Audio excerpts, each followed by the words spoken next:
Niyə görə bəzən güclü hissləriniz olan insandan soyuyursunuz, bəzən isə soyumursunuz? Çox düz bir sual oldu, amma mövzuya tez girməyi sevirəm. Çünki bir insan sizə dünyanın ən böyük pisliklərini eləyə bilər, amma sizin onu sevmək səbəbiniz dəyişməyə bilər. İndi nümunə ilə başa salacağım. Məsələn, münasibətdə olduğunuz insanın yanında özünüzü həmişə rahat hiss eləmisiniz. İlk öncədən də onu seçmək və sevmək səbəbiniz də onun yanında dönüşdüyünüz rahat və relaks insan olub.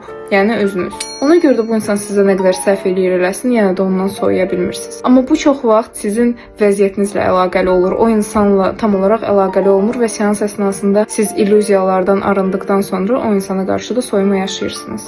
İndi başqa nümunə götürək. Məsələn ki, siz bir insanı sevmisiniz, o səbəblə ki, o sizi həmişə qoruyur, yanında özünüzü təhlükəsizlikdə hiss edirsiniz, huzurda hiss edirsiniz və s. Və sizin onu sevmək səbəbiniz məhz bu olub. Sonra münasibətin davamında bu insanla nəsə baş verir, nəsə dəyişir və artıq sizi qorumamağa başlayır. Artıq onun yanında özünüzü təhlükəsiz və huzurlu hiss edə bilmirsiniz. Ona qarşı olan sevginizin səbəbi yox olduğuna görə, artıq sizin də ona qarşı olan sevginiz yox olub gedir.